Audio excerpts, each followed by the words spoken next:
Pemirsa, Presiden memastikan penyampaian pendapat oleh masyarakat dilindungi oleh konstitusi dan sejatinya disampaikan dengan tertib tanpa anarkistis. Para demonstran juga tidak akan dikriminalisasi selama sesuai dengan koridor undang-undang.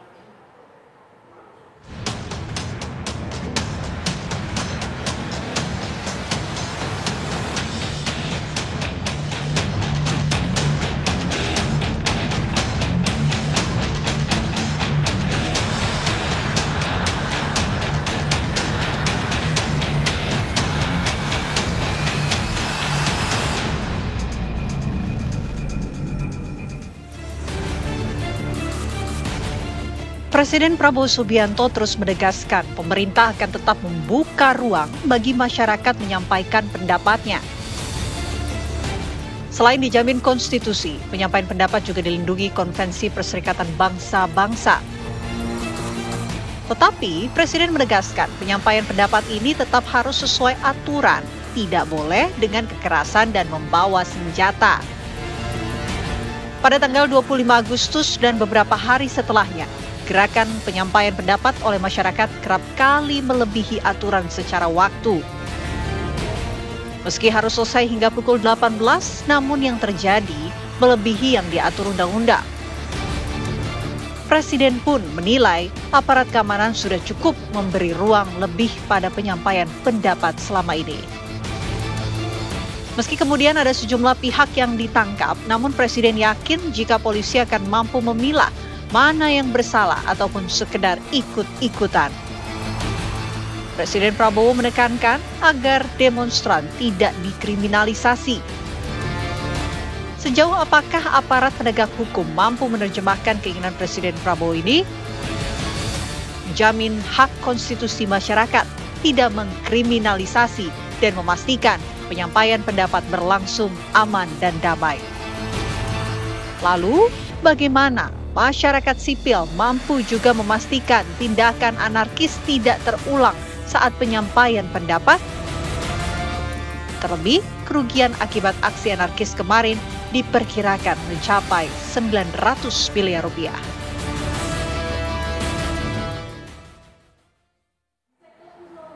Presiden Republik Indonesia Prabowo Subianto terus menegaskan bahwa pemerintah terus terbuka untuk penyampaian pendapat yang dilakukan oleh masyarakat. Namun asalkan tidak dibarengi dengan aksi anarkistis.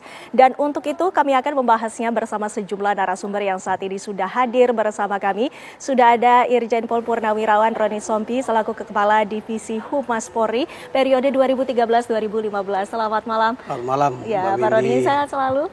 Ya. Salam sehat. Dan juga telah hadir pula bersama kami pakar komunikasi politik dari Universitas Gadjah Mada, Prof. Nyarwi Ahmad. Selamat malam, Prof. Terima kasih sudah hadir bersama kami. Malam ini. Ya, ini menjadi sebuah perbincangan yang sangat menarik ketika Presiden Prabowo Subianto menegaskan bahwa sesungguhnya demonstrasi adalah hak setiap masyarakat dan juga telah diatur dalam undang-undang. Namun tidak boleh dalam aksi anarkistis. Kita juga mengkhawatirkan para demonstran ini dikriminalisasi.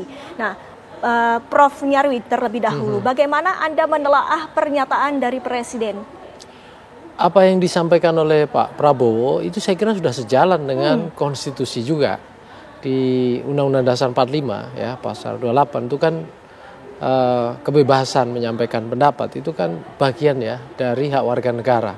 Ya, justru saya kira apa yang dilakukan Presiden itu menunjukkan satu, Pak Prabowo ini benar-benar presiden yang demokratis ya. Yang kedua juga menghargai dan paham betul gitu ya mekanisme demokrasi yang sudah berjalan di negeri ini. Ya, nah yang ketiga saya kira justru Presiden juga memberikan ruang yang lebih luas gitu ya kepada masyarakat untuk menyampaikan aspirasinya. Kenapa begitu, India? Saya kira apa yang dilakukan Pak Presiden ini juga penting dan perlu ya. Karena apa? Karena biasanya kalau dalam pemerintahan ya top leader ya seorang presiden memang dapat semua laporan-laporan ya dari kementerian lembaga negara gitu ya terkait dengan kondisi perkembangan yang ada di lapangan. Tetapi seringkali terjadi bias dari berbagai lapis. Nah, apa yang disampaikan oleh masyarakat itu kan sebenarnya untuk menutupi kelemahan-kelemahan dan Presiden bisa mendapatkan aspirasi murni ya dari masyarakat gitu. Nah, memang hanya saja seringkali kan kemudian caranya bagaimana kan gitu. Nah, itu sudah diatur sebenarnya di undang-undang yang terkait dengan kebebasan menyatakan pendapat atau di muka umum ya tahun 99 itu. Itu produk hasil reformasi loh itu.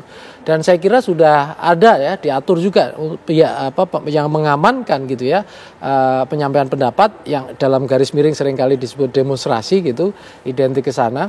Ya itu apa? Polri juga saya kira nanti Pak Roni bisa jelaskan ya. Itu juga sudah mengeluarkan perkap ya, peraturan ya Kapolri yang mengatur tentang itu. Termasuk misalnya contoh ya menghimbau supaya tidak lebih jam 18 malam gitu ya, 18.00 gitu. Tentu ada pertimbangan. Tetapi yang saya maksudkan di sini adalah dalam negara demokrasi itu memang kebebasan pendapat, menyampaikan pendapat itu dijamin oleh undang-undang dan itu bagian dari hak warga negara. Jadi ini juga menunjukkan bahwa saya kira Presiden tidak ingin menjaga jarak gitu ya dengan masyarakat. Justru Presiden ingin mendengarkan gitu ya apa yang terjadi dan dipikirkan masyarakat dan sejauh bahwa itu katakanlah opini pendapat murni, saya kira itu justru sangat berguna ya. Karena apa? Karena kan Presiden juga bisa terus gitu ya memberikan input dan arahan kepada para pembantu Presiden gitu apa saja yang kira-kira gitu ya harus katakanlah dilakukan baik dalam jangka pendek maupun jangka pendek. Dan itu kan sudah terbukti ya. Kayak kemarin misalnya demonstrasi, tuntutan dan seterusnya ya. Walaupun di situ banyak sebenarnya 17+8 ya. Yeah. Tentu tidak dipenuhi sepenuhnya sampai hari ini ya.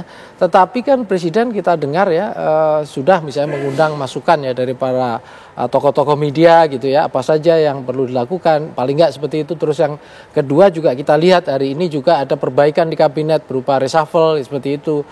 Tentu ini menunjukkan Presiden pengen katakanlah merespon dengan langkah-langkah taktis yang bisa katakanlah dilakukan ya untuk memenuhi tuntutan-tuntutan itu ya. Saya kira itulah kira-kira. Tetapi kita seringkali kan tidak bisa menghindarkan ya. Kalau bicara demonstrasi apalagi masif gitu ya. Apalagi disertai kekerasan ya, pembakaran dan seterusnya. Itu merusak reputasi sesungguhnya. Yeah. Reputasi siapa? Satu demonstran. Demonstran yang kadangkala itu murni misalnya menyampaikan pendapat, maka kemudian kan bisa muncul dia sebagai sosok yang seram, menyeramkan ya, bahkan kemudian katakanlah terlibat ya, bisa sengaja bisa tidak ya, terkait dengan hal-hal yang ada pelanggaran hukum. Nah itu yang kedua juga saya kira kita itu juga menginginkan bahwa opini dan ekspresi pendapat publik di masyarakat itu menjadi bagian dari pilar demokrasi. Nah itu kenapa seperti itu? Kan banyak kritik di kalangan ilmuwan khususnya ya. Yeah. Idealnya kalau kita bicara demokrasi di Indonesia itu kan ada oposisi ya kalau kita secara teori ya. Yeah. Tapi di Indonesia kan tidak mengenal posisi. Yeah. Yang terjadi penyeimbang kan gitu. Nah penyeimbang ini di Indonesia di partai politik yang ada di parlemen itu dianggap juga lemah sehingga kemarin demo itu kan justru diarahkan pertama ke DPR ya kan. Seperti itu contohnya. Ini kita berbicara yang di lapangan dari pihak demonstrasi juga Pak Roni. Kita juga ketahui bahwa dari demonstran ini dan telah direspon oleh Presiden Republik Indonesia Prabowo Subianto bahwa para demonstran tidak dikriminalisasi. Apakah ini bentuk kekhawatiran dari masyarakat karena ada pihak-pihak yang saat ini tengah ditahan oleh pihak kepolisian, namun kita ketahui perannya berbeda-beda. Sehingga ada kekhawatiran bahwa adanya penyelewengan kekuasaan yang dilakukan oleh polisi. Apakah demikian? Ya. Terima kasih Mbak Wendy. Saya sependapat dengan pemikiran Prof. Nyarwi tadi ya. Saya kira Bapak Presiden sebagai pimpinan negara dan juga kepala pemerintahan, beliau selain mendapatkan feedback dari masyarakat, juga beliau punya para menteri, kepala lembaga yang sesuai dengan kompetensinya untuk laporan apa sebenarnya yang terjadi. Kriminalisasi terhadap para pelaku unjuk rasa atau demonstrasi ini nggak boleh. Karena memang Undang-Undang Nomor 9 tahun 1998 tentang penyampaian pendapat di muka umum sudah mengatur. Yeah. Ya, ada kewajiban para penanggung jawab unjuk rasa atau demonstrasi itu tanggung jawab, dia punya hak. Ada dua haknya. Mendapatkan perlindungan dan juga bisa menyampaikan pendapatnya. Tapi dia juga punya kewajiban.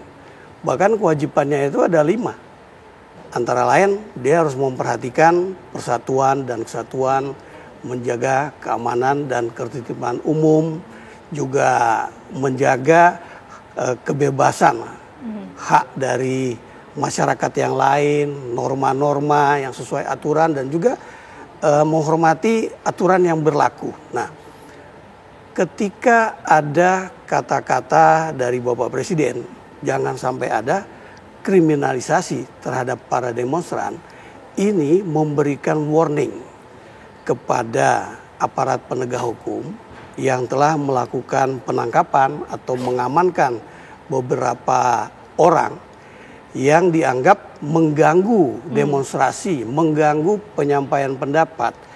Artinya mereka itu belum tentu adalah demonstran, belum tentu mereka adalah penyampai pendapat yang demokratis, tapi mereka kemungkinan yang menunggangi demonstrasi itu dengan perlakuan kerusuhan, huru-hara yang melanggar pidana. Ya, pasal 15 di Undang-Undang Nomor 9 tahun 1998 juga diatur. Pasal 16 juga demikian, apabila ada perbuatan yang melanggar hukum, maka itu bisa dikenakan pasal-pasal di pidana umum di KUHP.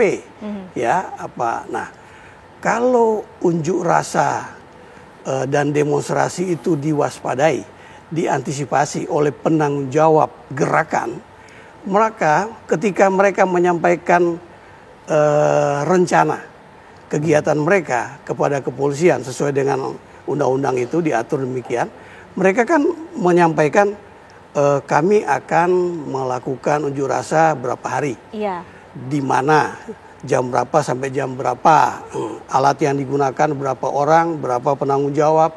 Nah, mereka pasti sudah diarahkan oleh kepolisian yang memang menerima penyampaian itu dan pasti sudah diberitahu.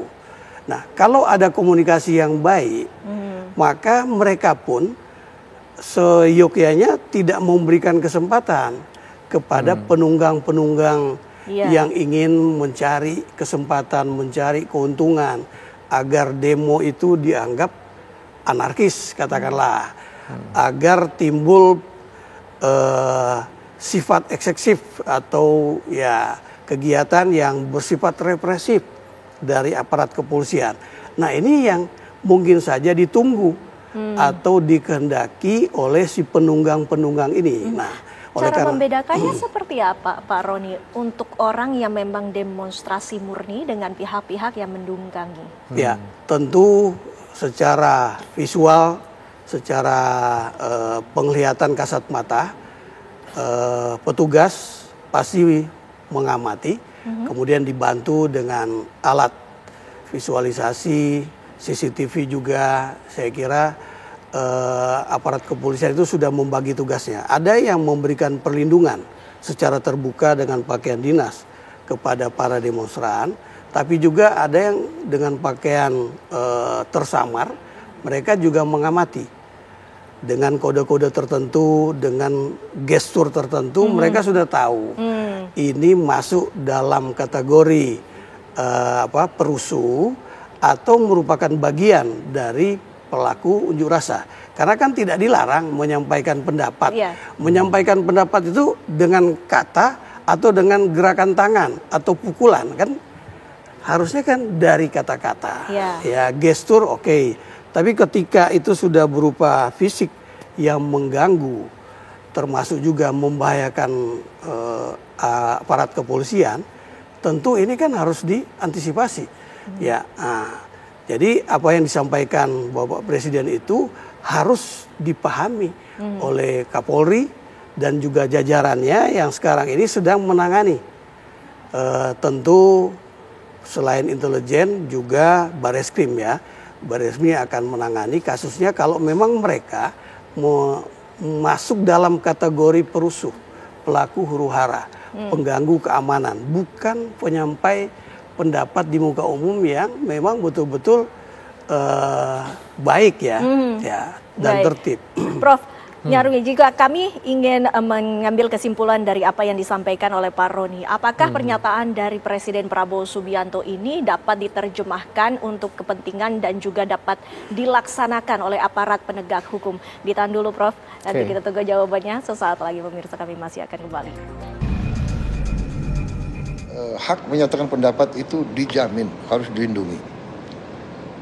Hak berkumpul dijamin, harus dengan damai, dengan tidak bawa senjata, tidak bawa petasan api yang bisa menimbulkan panik rakyat.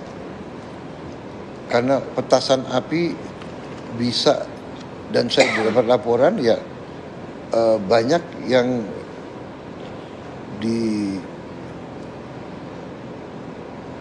disimulasi sebagai tembakan dari petugas, padahal itu petasan api yang dibawa oleh anasir-anasir perusuh. Jadi demonstran tidak boleh dikriminalisasi kalau dia demonstrasi yang benar. Dan saya percaya nanti petugas akan memilah siapa yang istilahnya dibawa-bawa, siapa yang terbawa, siapa yang... Tapi benar-benar kita prihatin kalau anak-anak muda kita dihasut ya untuk berbuat yang berbahaya, yang membahayakan orang lain. Kita lanjutkan perbincangan kami. Tadi itu adalah pernyataan dari Presiden Republik Indonesia Prabowo Subianto. Prof, kami juga tadi sudah sempat menanyakan bagaimana sesungguhnya aparat penegak hukum ini menerjemahkan keinginan dari Presiden, Prof. Indikasi itu sebenarnya tadi sudah disampaikan beberapa ya oleh Pak Prabowo. Ini sebenarnya aspek teknis ya. Contoh tadi disebut soal istilahnya petasan.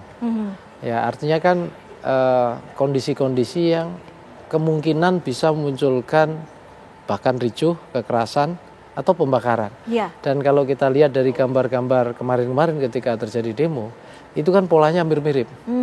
Ada petasan, kadangkala setelah itu diikuti bom molotov gitu ya, pembakaran seperti itu.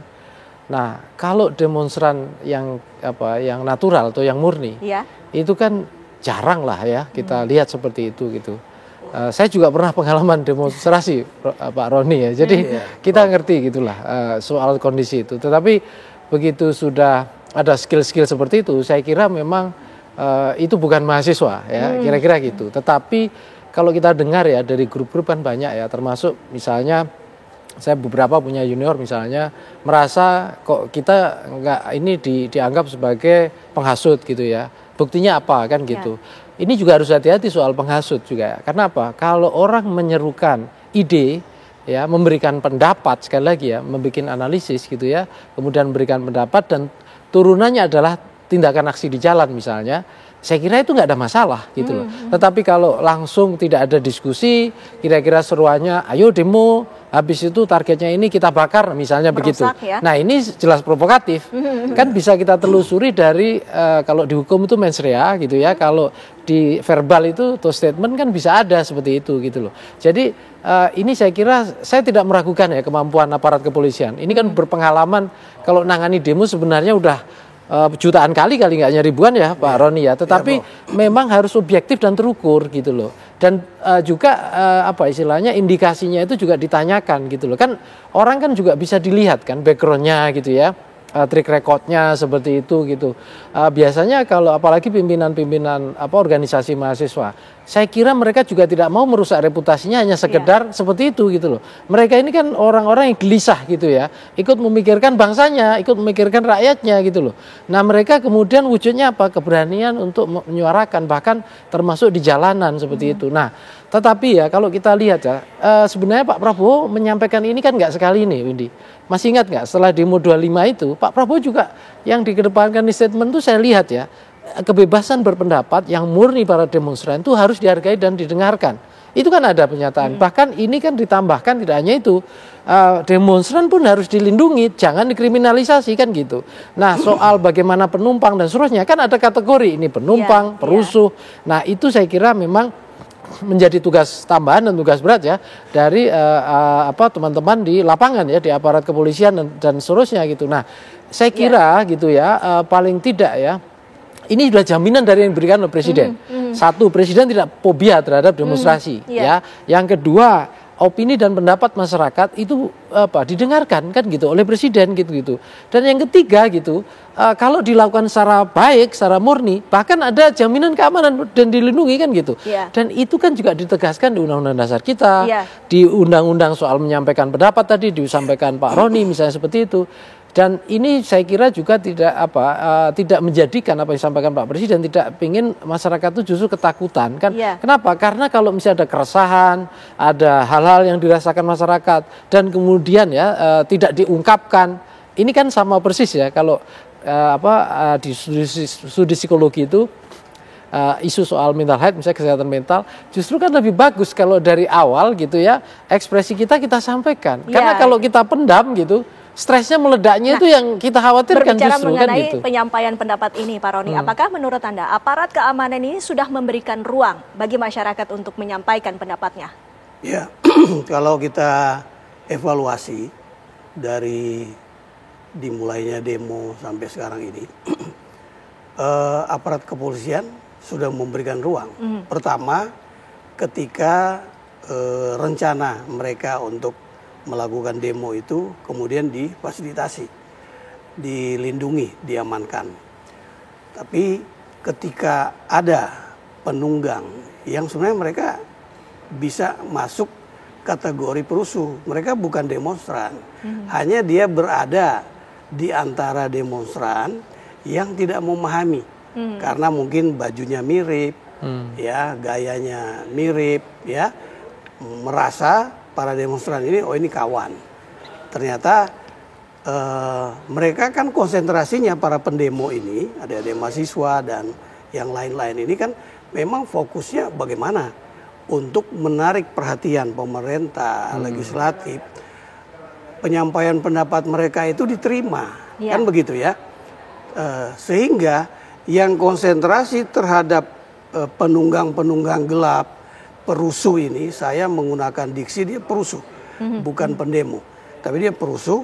Nah itu aparat keamanan, karena aparat keamanan sudah ada bidang pelaksana pengamanan yang berbaju uniform itu, baik yang uniform sebagai Sabara, Dalmas, pengendali massa, tapi juga ada PHH dari Brimob. Tapi kan ada serse intelijen yang mereka tidak menggunakan pakaian uniform, mereka yang dibantu oleh cyber ya, dan juga yang menggunakan kamera jarak jauh, memantau melalui CCTV, mereka lebih paham mana yang para perusuh ini yang harus dilakukan penangkapan. Biasanya aparat tuh melakukan penangkapan atau pengamanan ketika aktus reusnya, ya, ketika perbuatan jahatnya itu terjadi, jadi tertangkap tangan, atau setelah dilakukannya kemudian diikuti, karena kalau ditangkap di antara masa pendemo biasanya petugas mengalami hambatan, tapi setelah ditandai kan mereka ikut. Ketika ada kesempatan yang baik mereka tangkap. Itu masih dalam kategori tertangkap tangan.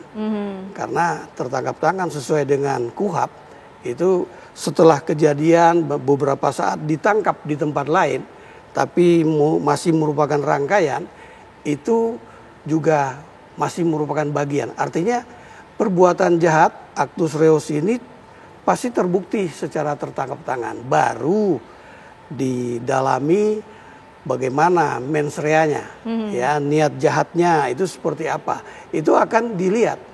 Latar belakangnya juga pasti dicek. Latar belakang yang bersangkutan, mungkin dari media sosialnya dia dan sebagainya. Dan saya masih percaya kawan-kawan di bidang penyidikan ini akan melakukan tugas dengan baik. Apalagi Bapak Presiden sudah memberikan perhatian, ya, artinya mereka nggak boleh gegabah, tidak boleh mengkriminalisasi para pendemo. Jadi pendemo itu tidak boleh dikriminalisasi, dan itu saya setuju. Perusuhnya pelaku huru haranya. Karena begini, kita yang lihat melanggar tindakan ataupun melanggar hukum. Betul, yang perlu seperti misalnya terjadi kebakaran di halte. Halte sekarang ini kan tidak mengandung bahan yang mudah terbakar. Pasti itu ada starter ada bahan bakar yang dibawa. Yang sudah direncanakan untuk membuat tindakan anarkis seperti itulah yang harus dilakukan oleh tim penyidik Baris Krim Polri dan Polda Metro Jaya untuk bisa membuktikan. Ya, tentu harus mendukung kebijakan Bapak Presiden yang sudah beliau sampaikan. Ya, jangan kemudian membuat kecewa masyarakat. Karena masyarakat jangan sampai dia kemudian terganggu. Ini kok melakukan demo kok. Jadi harus dibedakan. Jadi kita menggunakan diksinya berbeda. Pendemo itu kita beri ruang, tapi pelaku huru hara, perusak dan sebagainya ini karena sudah merupakan perbuatan pidana harus ditangani sesuai prosedur untuk dihadirkan di pengadilan. Iya, gitu, Prof. Nyarwi, lantas bagaimana ke depannya bagi masyarakat yang ingin memberikan suaranya atau memberikan aspirasinya ini dapat melakukan penyampaian pendapat ini secara aman dan tidak ada rasa ketakutan karena ini adalah suatu hal yang telah diterima dari masyarakat berdasarkan pernyataan dari Presiden itu? Ya, yang pertama itu sebenarnya kalau dalam prinsip demokrasi itu kan banyak kanal untuk menyuarakan aspirasi. Makanya kita punya lembaga-lembaga perwakilan. Tentu masyarakat bisa menyampaikan ke masing-masing lembaga perwakilan ya. Baik secara langsung gitu ya melalui yang dikenal atau mekanisme untuk menyerap aspirasi seperti itu. Tetapi kalau misalnya dirasakan terjadi ketidakefektifan atau bahkan macet, nah ini pilihannya seringkali kan sampai turun ke jalan. Makanya saya sering bilang demokrasi ekstra parlementer itu akan terjadi tumpah ke jalanan kalau yang parlemennya merasa masyarakat tidak efektif ke sana. Nah itu yang pertama. Yang kedua, masyarakat saya kira ya wajar tidak perlu merasa takut gitu ya. Tentu di sini harus paham juga kapan memang momentum yang tepat untuk menyampaikan aspirasi dan demonstrasi. Dan tentu harus paham betul aturan dan prosedur kan, gitu ya, bahwa misalnya pemberitahuan seperti itu, hal-hal yang seperti itu ya. Nah, biasanya kalau teman-teman mahasiswa itu sudah terbiasa ya. Misalnya contoh di fakultas saya, Divisi Pol UGM, itu PPSMB itu Pak Roni, itu ada simulasi ya bagaimana demonstrasi. Tapi nggak ada itu bakar-bakar dan seterusnya juga nggak ada kan gitu. Pasti tidak ada. Ya artinya apa? Sudah ada awareness, kesadaran yang benar seperti apa, cara menyampaikan pendapat seperti itu. Yang ketiga begini juga, seringkali ini kaitannya dengan ekspresi dalam demonstrasi ya. Kan ada yang bilang bahwa kalau tidak rusuh, tidak perhatian. Nah, mindset ini harus digeser. Tanpa itu pun itu juga penting dilakukan dengan ekspresi yang damai. Saya kira Presiden akan dengar dan tokoh-tokoh kita saya kira juga makin aware dengan aspirasi masyarakat kita. Itu sekali lagi pemerintah ini tidak melarang untuk menyampaikan pendapat, namun yang dilarang adalah yang melanggar tindakan hukum yaitu pengerusakan dan lain sebagainya yang bersifat anarkistis. Terima kasih Bapak-bapak sekali lagi sudah hadir waktunya bersama kami di Apa Kabar Indonesia Malam.